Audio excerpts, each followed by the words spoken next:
Hello everyone, I am Yamini Chukral and I welcome you to Adda 24/7 School।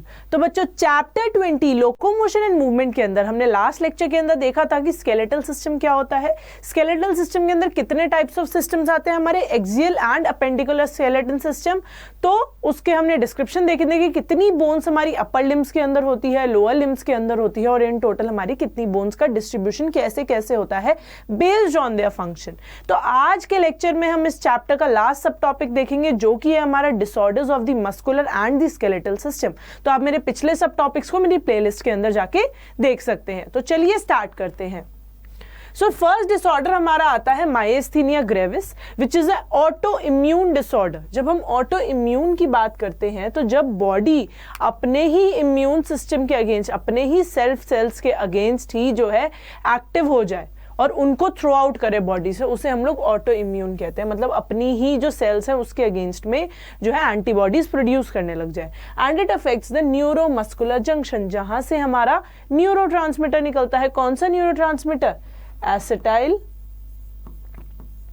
This is just an example. Acetyl कोलाइन is a neuro transmitter. उसके अलावा और भी neuro transmitter होते हैं, सिर्फ example है, example of neuro transmitter.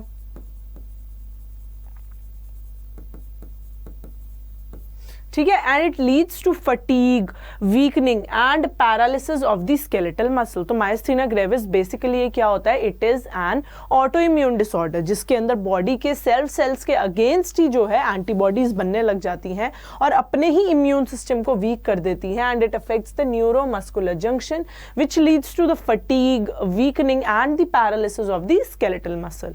So the next is muscular dystrophy.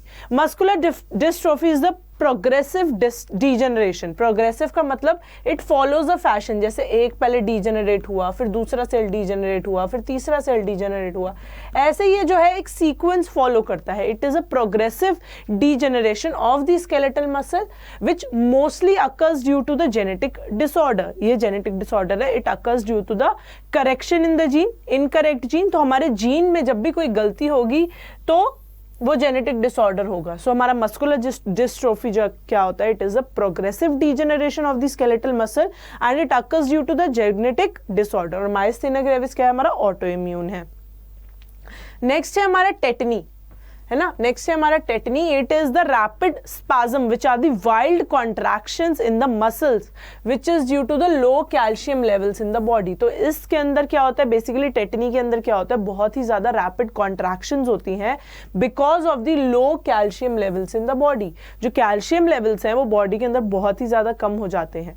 So arthritis, it is the inflammation of the joints. ये next हमारा एक डिसऑर्डर आता है which is the inflammation of the joints. So tetany हमें पता चल गया क्या होता है? It is the wild contractions, the rapid contractions that take place in the body because of the low calcium levels in the fluid. Next हमारा आता है arthritis which is the inflammation of the joint.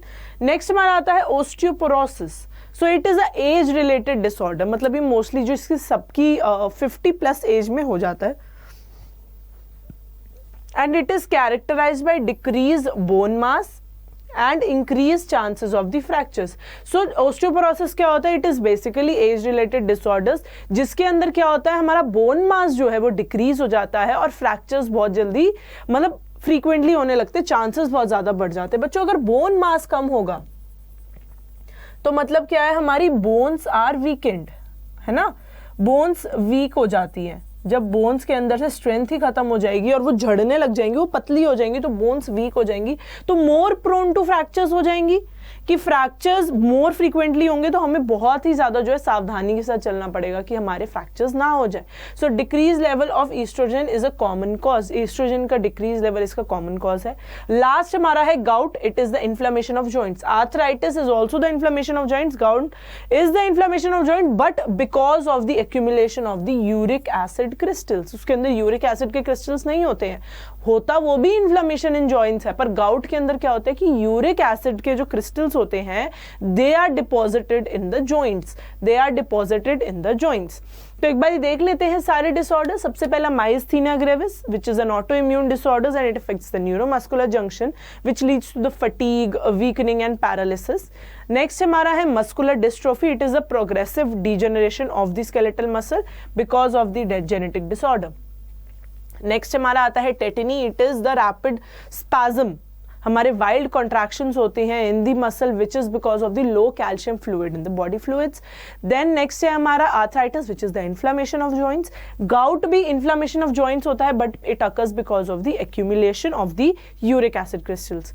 Last हमारा है osteoporosis, it is an age related disorder which is characterized by decreased bone mass and increase chances of the fractures, fractures के chances increase हो जाते हैं and decrease level of oestrogen is a common cause. तो चलिए इससे related questions देख लेते हैं। Which of these is an auto immune disorder? A arthritis, B osteoporosis, C gout या फिर डी माइस्थीनिया ग्रेविस। तो हमने ऑटो इम्यून डिसऑर्डर कौन सा पढ़ा था? हमने ऑटो इम्यून डिसऑर्डर, जब हम ऑटो इम्यून डिसऑर्डर की बात करते हैं, which is auto immune disorder? Myasthenia gravis. Option D क्या इसका करेक्ट है? इसका क्या ऑप्शन डी करेक्ट है? यस, इसका ऑप्शन डी ही करेक्ट है। Myasthenia gravis, it is an auto immune disorder which affects the neuromuscular junction. Next question, which of these disorders they affect the neuromuscular junction? A arthritis, B osteoporosis, C myasthenia gravis या फिर D gout। Neuromuscular junction को कौन सा affect करता है? अभी हमने देखा जो हमारा ऑटो इम्यून डिसऑर्डर है वो ही हमारे न्यूरोमस्कुलर जंक्शन को अफेक्ट करके फटीग कर देता है और वीकनिंग कर देता है स्केलेटल मसल की, which is option C myasthenia gravis. Option C correct है, माइस्थीनिया ग्रेविस, है ना। Next question, which of these is genetic disorder? तो हमारा जेनेटिक डिसऑर्डर कौन सा है? Gout, myasthenia gravis, muscular dystrophy या फिर टेटनी। हमें ऑटो इम्यून डिसऑर्डर पता चल गया, हमारा माइस्थीनिया ग्रेविस था, तो वो हमारा आउट हो जाता है। तो इन तीनों में से हमारा कौन सा जो है जेनेटिक डिसऑर्डर है? जेनेटिक डिसऑर्डर है, हमने अभी पिछली वाली स्लाइड्स के अंदर देखा था। कौन सा है हमारा इनमें से जेनेटिक डिसऑर्डर?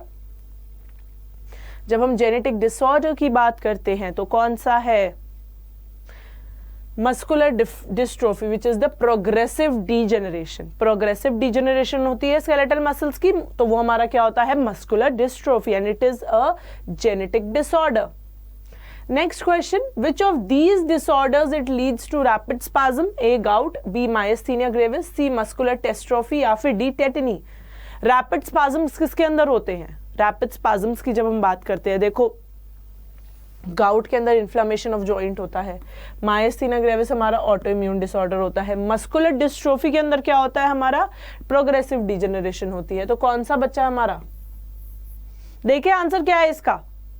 टेटनी ही होता है। इसके अंदर रैपिड स्पैज्म क्यों होते हैं? Because of low calcium levels in body fluid. इस वजह से क्या होता है? रैपिड स्पैज्म्स होते हैं, मतलब वाइल्ड कॉन्ट्रैक्शंस होती हैं। रैपिड स्पैज्म्स का मतलब क्या होता है हमारा? Wild contractions. क्या होता है? Wild contractions. ठीक है।